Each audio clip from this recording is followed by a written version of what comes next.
Hello दोस्तों, the bright career के current affair session में आप सभी का स्वागत है। जैसा कि आप सभी जानते हैं कि हम दिन प्रतिदिन की समसामयिकी घटनाओं पर आधारित करंट अफेयर्स के प्रश्नों को लेकर आप लोगों के समक्ष उपस्थित होते हैं। तो आज है 24 जून 2021 के करंट अफेयर्स। तो दोस्तों, अगर ये वीडियो पसंद आए तो प्लीज़ लाइक करें, शेयर करें एंड सब्सक्राइब करें। और आज का एक्स्ट्रा टॉपिक है वर्ल्ड बैंक और आईएमएफ। तो आज का मोटिवेशनल कोट है, जीवन में इतने व्यस्त रहिए कि पछतावा, डर, दुख और नफरत के लिए समय ही ना मिले, क्योंकि जीवन में खाली व्यक्ति ही सबसे ज़्यादा दुखी है। तो इसलिए पढ़ाई पे ज़्यादा ध्यान दीजिए और पढ़ाई में ज़्यादा से ज़्यादा व्यस्त रहें, ठीक, ताकि कहीं हमारा दिमाग जो है कहीं और ना जाए। ठीक है, तो चलिए आज का पहला प्रश्न है, हाल ही में यूनेस्को समिति द्वारा ग्रेट बैरियर रीफ को विश्व धरोहर स्थलों की सूची में इन डेंजर में शामिल करने की सिफारिश की है। और ग्रेट बैरियर रीफ कहाँ स्थित है? तो ग्रेट बैरियर रीफ जो है कहाँ स्थित है? ये जो है ग्रेट बैरियर रीफ ऑस्ट्रेलिया में स्थित है। और यूनेस्को का हेडक्वार्टर कहाँ है? यूनेस्को का हेडक्वार्टर स्थित है पेरिस में, यानी कि फ्रांस की राजधानी पेरिस में यूनेस्को स्थित है। ठीक है, ये क्या करता है, विश्व के सभी मतलब अच्छे अच्छे जगहों को, फेमस प्रसिद्ध सांस्कृतिक दृष्टि से प्रसिद्ध जगहों को ये क्या करता है, मतलब यूनेस्को की सूची वर्ल्ड हेरिटेज साइट में ये सूचित करता है। और भारत में वर्ल्ड हेरिटेज साइट में 38 स्थलों को मतलब शामिल किया गया है। चलिए जानते हैं ऑस्ट्रेलिया के बारे में। ऑस्ट्रेलिया की राजधानी कैनबरा है। ठीक है, और यहाँ के पीएम जो हैं स्कॉट मॉरिसन हैं। और चलिए जानते हैं ऑस्ट्रेलिया के मैप के बारे में। देखिए, ये रहा आपका ग्रेट बैरियर रीफ। ठीक है, ग्रेट बैरियर रीफ यानी कि इसको महान प्रवाल भित्ति भी कहा जाता है। ठीक है, प्रवाल भित्ति का मतलब ये है कि जैसे कि मतलब समुद्री जीवों का जीवाश्म धीरे धीरे इकट्ठा हो जाता है और वहाँ पे एक प्रवाल भित्ति का निर्माण हो जाता है। ठीक है, तो उसे ही प्रवाल भित्ति कहा जाता है। और भारत में प्रवाल भित्ति से ही लक्षद्वीप का निर्माण हुआ है। ठीक है, तो प्रवाल भित्ति से ही लक्षद्वीप का निर्माण हुआ है। और ये जो है ऊपर है टॉरस जल संधि। टॉरस जल संधि जो है पापुआ न्यू गिनी और ऑस्ट्रेलिया को अलग करती है। टॉरस जल संधि जो है पापुआ न्यू गिनी और ऑस्ट्रेलिया को अलग करती है। ये है गल्फ ऑफ कारपेंटिया।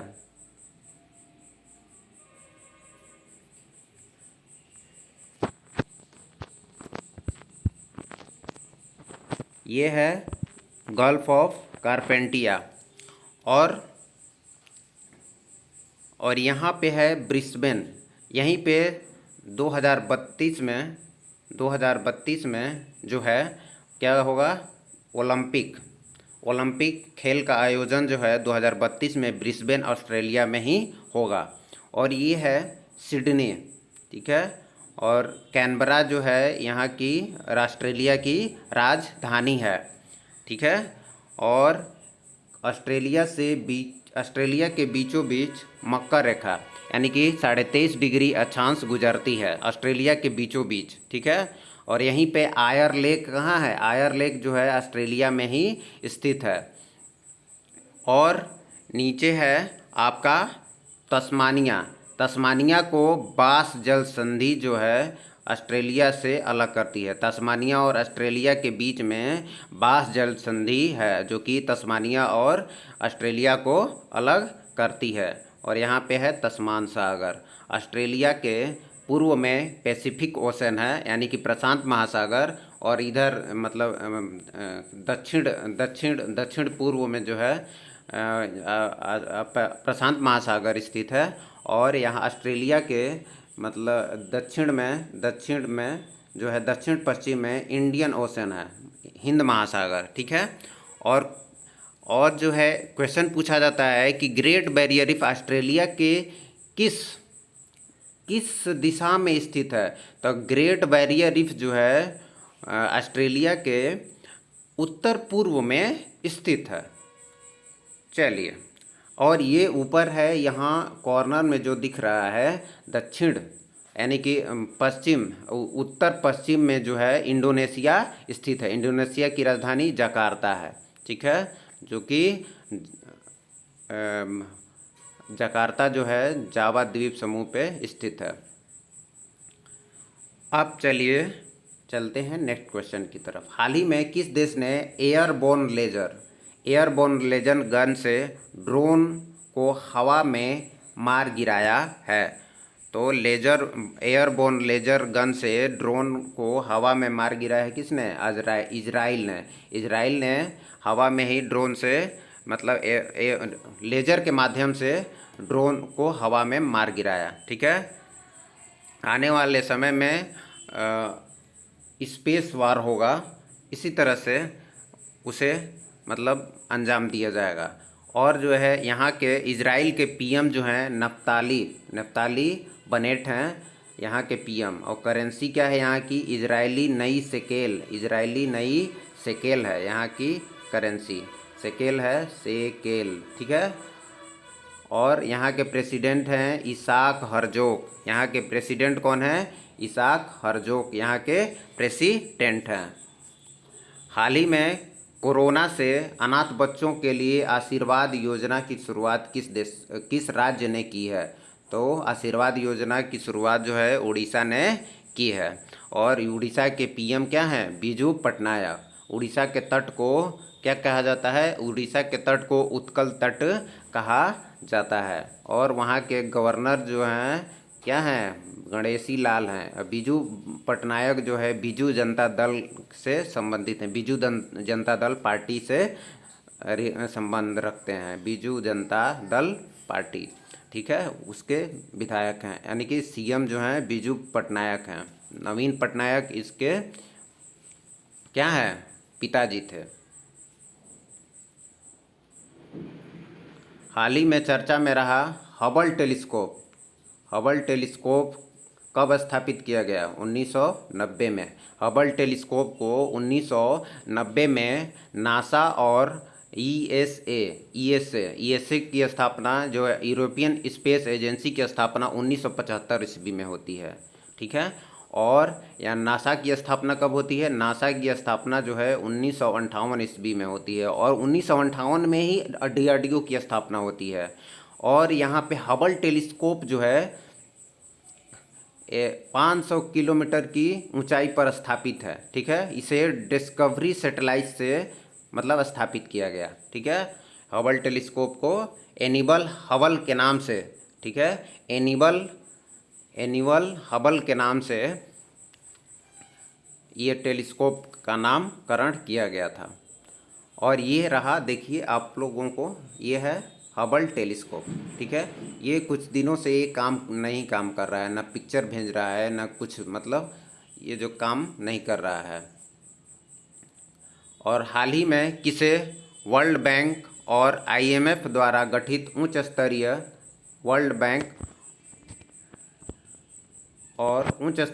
सलाहकार समिति के रूप में सदस्य के रूप में किसे नामित किया गया है? तो मोंटेक सिंह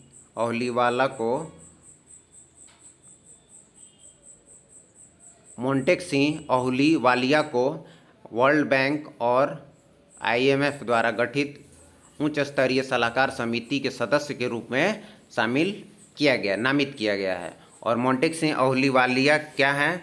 तो ये योजना आयोग के अंतिम उपाध्यक्ष रहे हैं मोंटेक सिंह अहलूवालिया, ठीक है। और योजना आयोग का अभी के स्थान पे नीति आयोग आ गया है, जो कि जिसकी स्थापना 1 जनवरी 2015 में हुई है। और नीति आयोग का फुल फॉर्म है national institute of transforming India.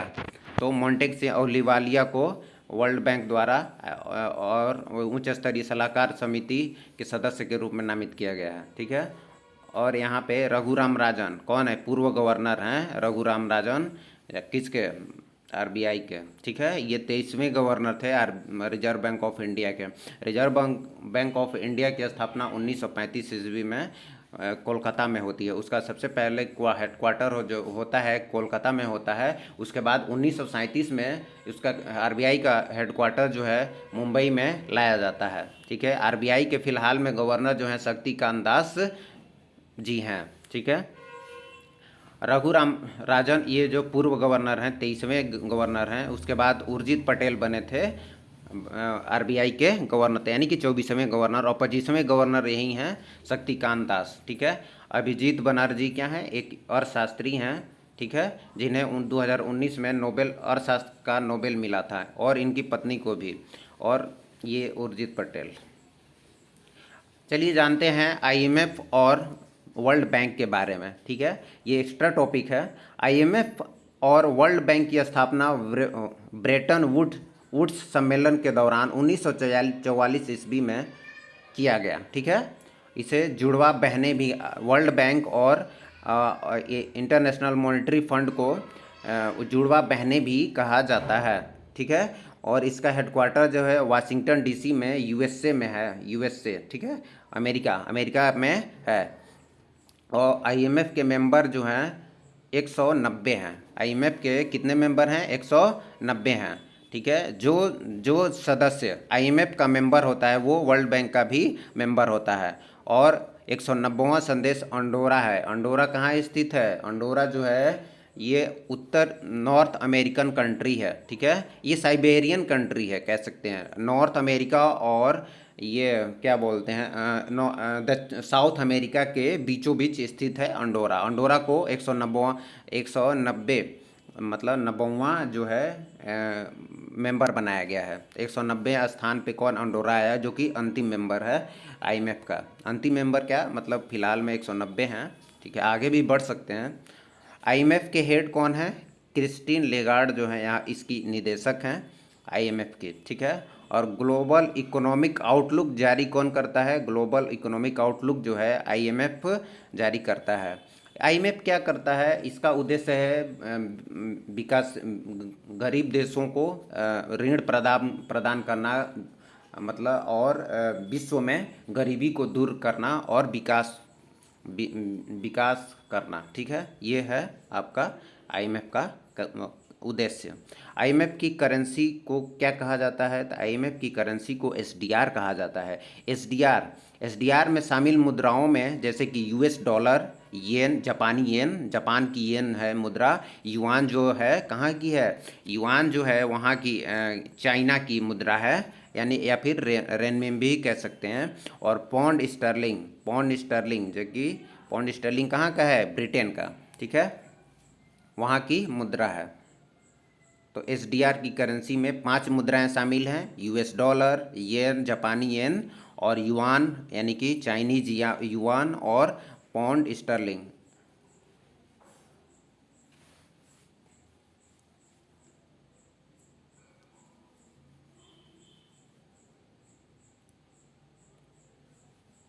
World bank 27 दिसंबर 1945 को इसकी स्थापना होती है। ठीक है। ब्रेटन वुड्स सम्मेलन के दौरान ही इसकी भी स्थापना 27 दिसंबर 1945 को। ब्रेटन वुड्स की जो सम्मेलन है 1944 ईस्वी में हुआ था।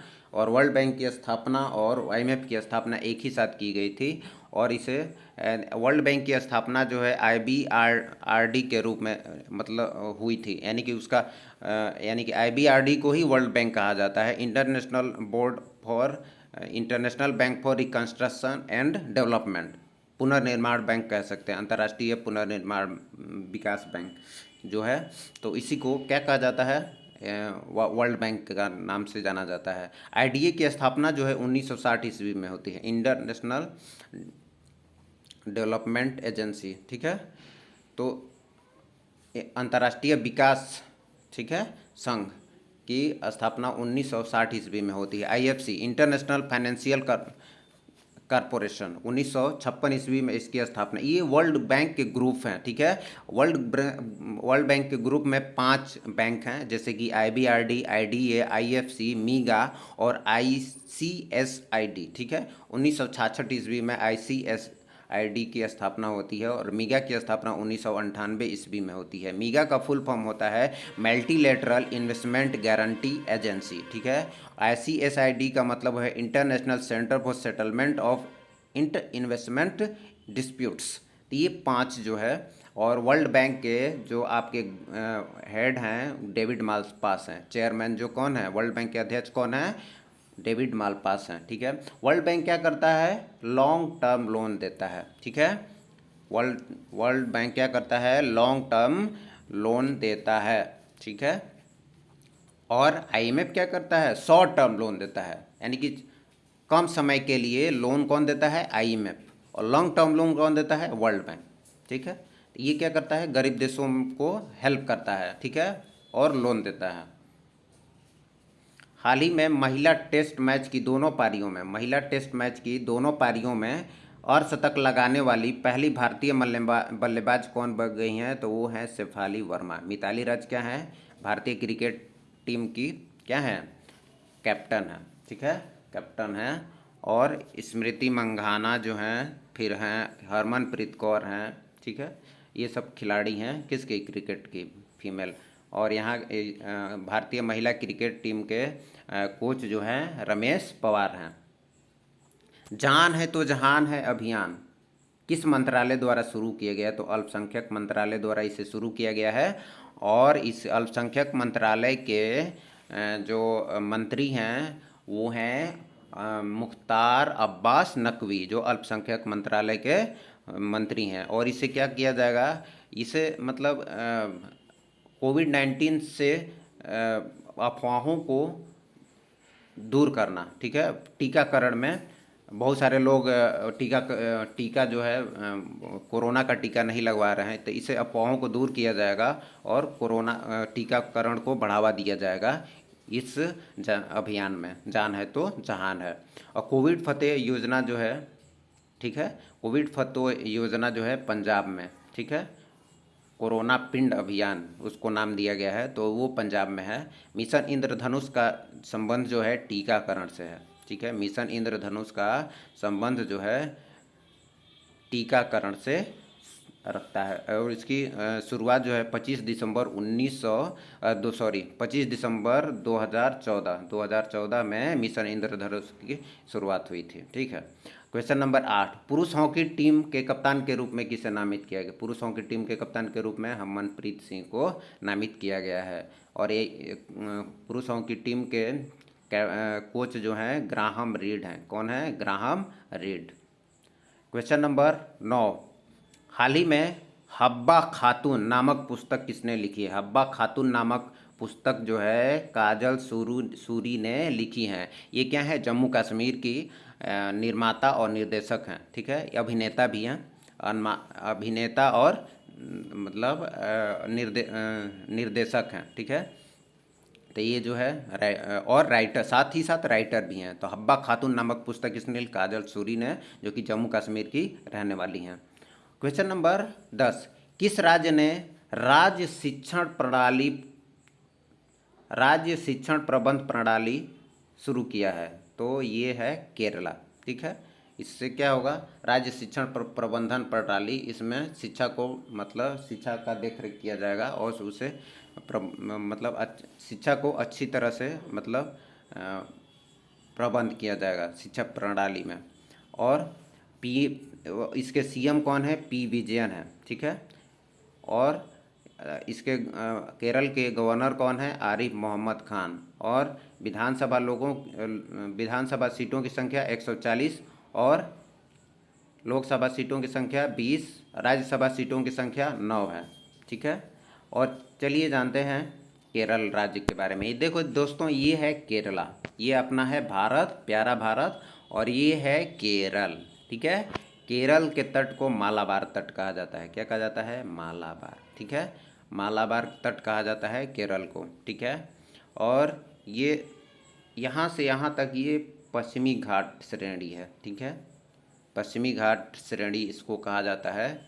ठीक है, सह्याद्री पर्वत भी कहा जाता है। और यहीं पे स्थित है साइलेंट वैली नेशनल पार्क। ठीक है, यहीं पे स्थित है। एराविकुलम नेशनल पार्क भी यहीं पे स्थित है। ठीक है, और इसकी केरल की सीमाएं कर्नाटका है ये, और उसके बाद ये है आपका तमिलनाडु, ये तमिलनाडु से लगती है। तो केरल की सीमा दो राज्यों से, कर्नाटक से, केरल की सीमाएं दो राज्यों से, कर्नाटका से और तमिलनाडु से लगती है। कि मालाबार तट से ही, यानी कि दक्षिण पश्चिम मानसून जो है मालाबार तट से ही भारत में प्रवेश करती है और पूरे भारत में वर्षा कराती है।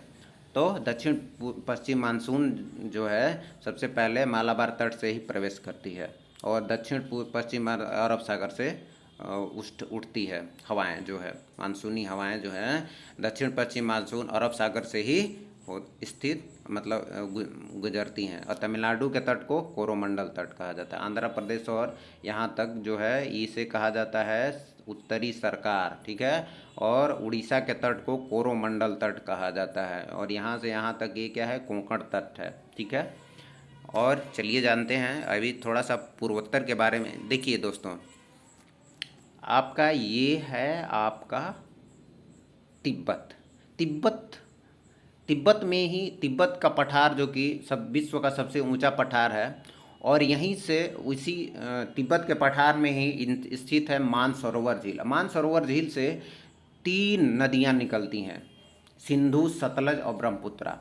सिंधु सतलज जो कि हिमाचल प्रदेश से प्रवेश करते हुए उधर निकल जाती हैं पाकिस्तान में। ठीक है, और भारत से होते हुए, और जब मानसरोवर झील से ब्रह्मपुत्रा नदी वहाँ से निकलती है तो उसे सांगपो के नाम से जाना जाता है। जब अरुणाचल प्रदेश में प्रवेश करती है तो इसे दिहांग के नाम से जाना जाता है, और असम में आती है तो इसे ब्रह्मपुत्रा नदी के नाम से जाना जाता है। ब्रह्मपुत्रा नदी पे ही विश्व का सबसे बड़ा नदी द्वीप माजुली द्वीप जो है ब्रह्मपुत्रा नदी पे स्थित है। ठीक है, तो ब्रह्मपुत्रा कब नाम पड़ता है? यानी कि जब ये असम में प्रवेश करती है। असम से जब ये बांग्लादेश में प्रवेश करती है तो यहाँ पे इसका नाम जो है आपका जमुना के नाम से जाना जाता है बांग्लादेश में। और गंगा जब बांग्लादेश में प्रवेश करती है तो पद्मा के नाम से जाना जाता है। और ब्रह्मपुत्रा और गंगा नदी, यानी कि गंगा को पद्मा और जमुना के संगम को मेघना नदी का नामकरण किया जाता है, मेघना नदी के नाम से जाना जाता है। यानी कि दोनों के संगम को मेघना नदी के नाम से जाना जाता है। और इन्हीं दोनों नदियों के बीच में विश्व का सबसे बड़ा डेल्टा, यानी कि सुंदरबन का डेल्टा का निर्माण होता है। ठीक है, और उसी में सुंदरी वृक्ष के नाम पे सुंदरबन डेल्टा का नाम पड़ा। ठीक है, यहीं पे रॉयल बंगाल टाइगर्स पाए जाते हैं। ठीक है, और इसे रामसर साइट में भी शामिल किया गया। रामसर सम्मेलन जो है 1971 में हुआ था, और ये जो है 2 फरवरी 1971 को हुआ था। रामसर जो है ईरान में स्थित है। ठीक है, तो दोस्तों आज का सेशन एक ऐसा लगा, प्लीज़ लाइक करें, शेयर करें एंड कमेंट करें। Thank you.